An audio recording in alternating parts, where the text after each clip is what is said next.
chicos y chicas, buen día, espero que estén teniendo un excelente día. Les hice este video considerando que no todos se pueden meter al Meet o que de repente no queda todo tan claro y siempre es bueno repasar. Les cuento, el día de hoy vamos a trabajar con género narrativo. Acuérdense siempre que el género narrativo es ese que se dedica a contarnos una historia de ficción. ¿Para qué? Para entretenernos. Todos los géneros literarios se dedican a entretener, pero de diferentes maneras.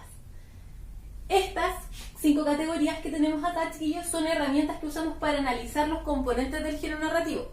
No es que los autores las usen para crear. Voy a hacer una obra con tal tipo de narrador.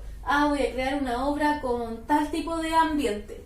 No, chiquillos, son herramientas que nosotros usamos como para dividir y entender mejor el significado de la obra. Todas estas son indispensables. Por ejemplo, ¿se imaginan una historia sin ningún personaje? ¿O sin ningún hecho? No puede ser, ¿cierto? Entonces, vamos con los componentes. El primer componente es el narrador. El narrador es esa vocecita que cuenta la historia, que nos va relatando los hechos y a veces nos da su opinión. Hoy día vamos a ver que hay 2 tipos de narradores. El heterodiegético, que está fuera de la historia, que es alguien que cuenta algo con lo que no tiene que ver, y el homodiegético, que está dentro de la historia y que cuenta algo que está mirando directamente o que le está pasando, algo de lo que fue testigo o algo que él está viviendo. Pero siempre el narrador es esa voz que nos va contando lo que pasa. También junto al narrador tenemos personajes. Los personajes son fundamentales, chicos, porque son quienes llevan a cabo las acciones. Ustedes ya lo saben, pero igual siempre es bueno recordarlo, que en la escala de los personajes tenemos 4 categorías que se ordenan según la importancia. El primero y el más importante y central es el protagonista. Acuérdense que el protagonista puede ser uno o varios. El protagonista siempre busca un objetivo. De repente son objetivos súper importantes como, no sé, salvar a la humanidad. Piensen en Superman, salvar a la humanidad.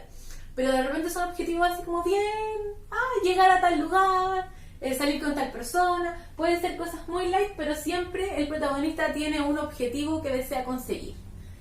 Junto al protagonista está el antagonista, que es la persona que literalmente intenta encargarse de que el protagonista no cumpla su objetivo, ya sea bueno o malo. No necesariamente el antagonista es malo, pero eso lo vamos a ver en la próxima clase. Entonces tenemos al protagonista que quiere hacer algo y al antagonista que se le opone a hacer esa cosa. Después tenemos a los secundarios, que si bien no son tan importantes, tienen su propia historia y tienen cierta cantidad de participación. Y en último lugar tenemos a los terciarios o incidentales. El terciario o incidental es aquel personaje que tiene poquitas líneas, que parece poco, pero tiene importancia de crear un ambiente real. Por ejemplo, ir caminando por una plaza y toparse con más gente, o ir en un ascensor y que vaya lleno, o no sé, la persona que te atiende en el restaurante. A veces un incidental también puede dar vuelta a la historia, pero eso también es materia para la próxima clase. Los hechos, chiquillos, ¿qué son los hechos? Los hechos son todos los acontecimientos o las acciones o cosas que les van pasando a los personajes durante el relato. Ahí ya en verdad no hay más categoría y no tenemos mucho más que entender, porque los hechos son solamente las cosas que les van pasando a los personajes a medida que el narrador nos va contando. Tiempo. Tenemos 3 formas de tiempo. El tiempo es desde dónde empezamos a narrar y a dónde terminamos narrando. ¿Cómo así? El primero y el normal se llama ab ovo, que significa desde el huevo. Inicio, medio, fin. ¿Por qué se llama desde el huevo entonces? Piensen ustedes en un huevito de dinosaurio.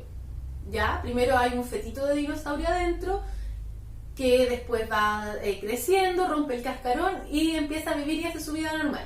Inicio, medio, fin. Por eso se llama ab ovo, porque es desde el huevo o desde el inicio. Después tenemos al tiempo que se llama in media res, que significa desde la mitad del relato.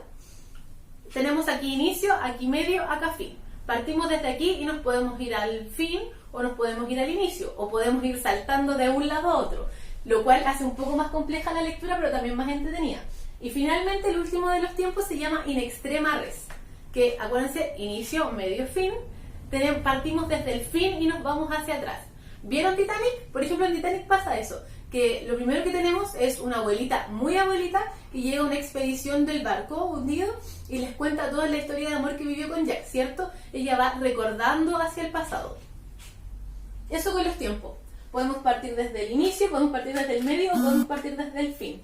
Y por último, los ambientes. Chiquillos, tenemos 3 tipos de ambientes. ¿A qué se refiere? Uno, ambiente, piensa, ya, la silla, las mesas.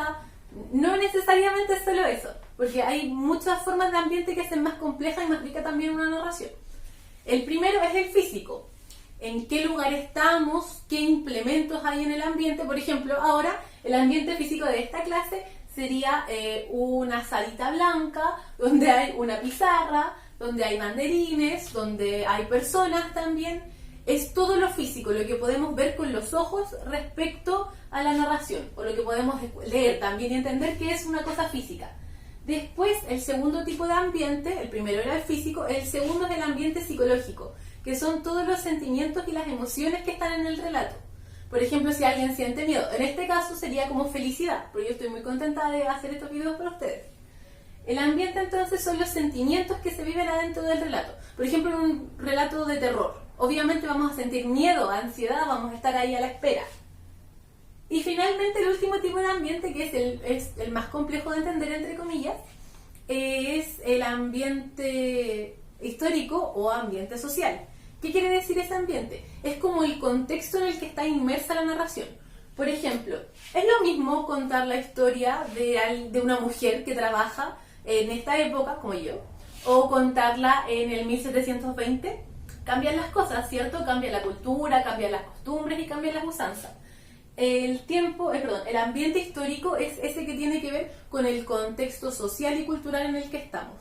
Por ejemplo, estar en otra cultura, no podemos hacer el mismo relato aquí que en India, porque hay diferentes culturas, diferentes ideologías, o por ejemplo, hacer el mismo relato en esta época que hacerlo en el futuro.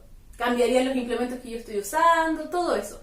Así que el ambiente histórico es en qué época y en qué costumbres estamos inmersos. ¿Por qué? Porque eso nos va a dar como el marco de conducta y de moralidad de una época. Chiquillos, entonces un breve resumen.